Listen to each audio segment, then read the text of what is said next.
She smiled when she said it. That was the detail that stayed with me, the one thing I couldn't shake no matter how many times I replayed the moment in my head. It wasn't a nervous twitch, nor was it a tearful, heartbreaking grimace. It was a look of pure, unadulterated relief, like a person who had been dragging a suffocating weight around for years and had finally dropped it onto my chest before walking out the door.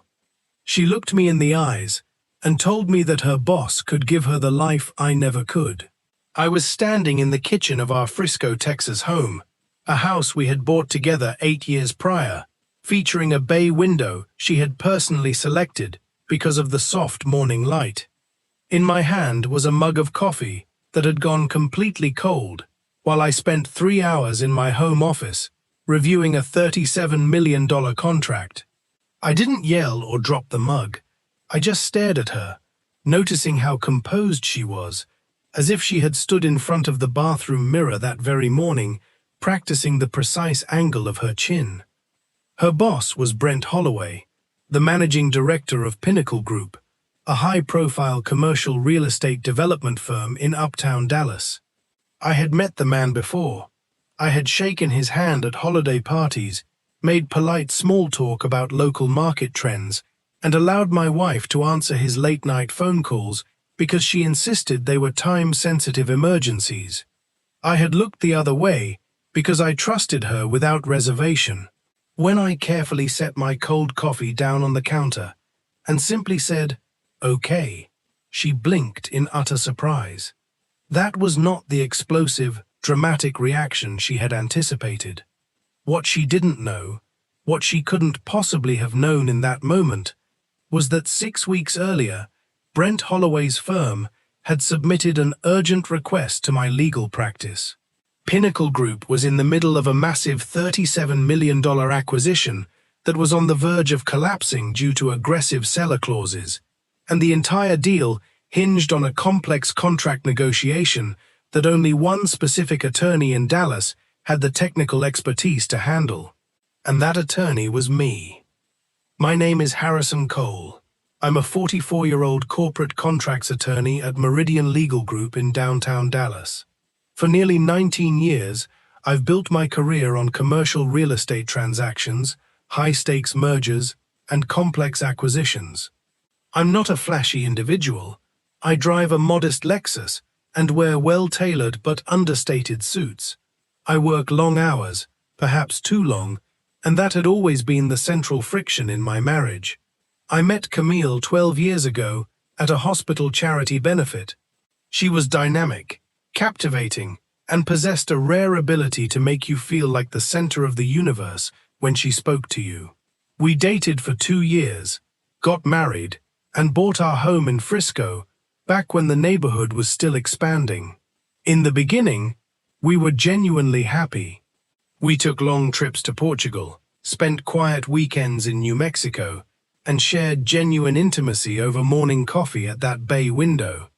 Over time, however, the dynamic shifted into a quiet, imperceptible drift. I don't pretend to be blameless. I was buried in my work, constantly focused on building a secure future, and I failed to notice that the woman across the dinner table was slowly emotionally detaching from our life together. 4 years ago, Brent Holloway personally recruited Camille to join Pinnacle Group as their director of marketing. She came home that evening, electric with energy, more vibrant than I had seen her in months. I was genuinely happy for her success. But over the next few years, subtle red flags began to multiply. Dinner meetings ran late into the night, business trips expanded, work events suddenly excluded spouses, and her phone was routinely placed face down on the counter. I was skilled at reading subtle deception in complex corporate legal contracts, yet I proved entirely blind to the growing silence in my own household. The morning she walked out, she had her bags packed before I even realized what was happening.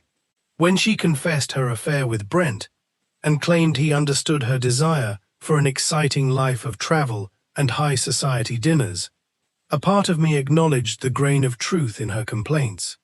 I had been an emotionally distant husband, perpetually tied to my desk. But there is a fundamental difference between a marriage struggling under the weight of long work hours and a spouse secretly engineering a covert exit strategy for over a year. She stated her attorney would contact me, grabbed her luggage, and stepped out the door. I stood alone in the vacant house for a long time, processing the silent shock of complete betrayal, before I walked back to my home office, opened my laptop, and went back to work on the $37 million contract for Pinnacle Group. When that file had initially landed on my desk weeks earlier, I evaluated it strictly on its legal merits. In my profession, you look at deal structures and contract contingencies, not personal lives. I didn't connect Brent Holloway to my wife's personal life initially because I deliberately pushed my suspicions down. I had even met with Brent twice in formal corporate conference rooms. He was polished, arrogant, and carried himself with the easy authority of a man accustomed to dominance. He looked at me the way powerful executives look at attorneys, as a highly specialized tool designed to serve their ambitions. He knew my professional reputation, but he had no idea I was the husband of the marketing director he was sleeping with.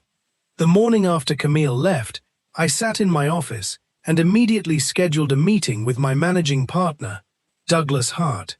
I laid out the entire situation and formally disclosed the conflict of interest. After consulting with our ethics counsel, we determined that because my representation was purely commercial and contained no legal overlap with the marital dissolution, I was not legally required to withdraw, provided the client was informed. When Brent Holloway was officially notified that the lead corporate attorney saving his company's deal was his mistress's husband, he chose not to replace me. Whether out of supreme arrogance, a belief that I would remain strictly professional, or simply because he viewed me as an interchangeable service provider, he decided to move forward. The weeks that followed were brutal on a personal level. The house felt cavernous, and the quiet was suffocating, but throwing my entire focus into that complex contract became my ultimate survival mechanism. The seller's legal team had embedded intricate contingency clauses regarding zoning and environmental assessments designed to let them walk away with zero penalty. Over 3.5 weeks of relentless negotiation, I systematically dismantled their leverage, restructured the primary clauses, and engineered a performance bond provision that locked the seller into the deal. Late in October, we gathered on the 14th floor of an uptown office tower overlooking downtown Dallas to finalize the paperwork. The deal closed successfully, saving Pinnacle Group from catastrophic financial loss. Afterward, Brent shook my hand in front of the executives and admitted that I had single-handedly saved his acquisition. I looked him in the eye, accepted his praise with a simple thank you, and walked away. He had no realization that the razor-sharp legal mastery he was admiring had been honed during the very nights I was working late, while my marriage fell apart. Our divorce moved forward quietly over the following months. Camille called me directly, only once, to express that her departure wasn't motivated by spite, but by a desperate need for a different lifestyle, genuinely unaware that I was the attorney who had just rescued her partner's enterprise. 2 months later, news spread through the Dallas real estate network that an internal audit at Pinnacle Group had uncovered significant financial irregularities tied to Brent Holloway's previous projects. The board launched an immediate internal review of his executive management. The luxurious, high-flying existence Brent had promised Camille was built on a crumbling foundation, unraveling at the exact moment she had linked her future to his. Meanwhile, my successful execution of that landmark transaction elevated my standing in the legal community, attracting major corporate clients and resulting in an offer for a named partnership at my firm 6 months later. Rebuilding my life forced me to confront my own past mistakes. I had spent years confusing economic stability with active emotional presence. Today, I live in an uptown Dallas apartment, taking time for morning walks, cultivating real personal connections, and directing a pro bono legal clinic that protects small business owners from predatory commercial leases. I harbor no lingering malice toward Camille or Brent. When my entire world collapsed on a Tuesday morning, I anchored myself in integrity, fulfilled my professional duty with total precision, and emerged far stronger. Camille was ultimately correct about one thing. I couldn't give her the superficial life she wanted, but through losing her, I finally built the meaningful life I actually needed.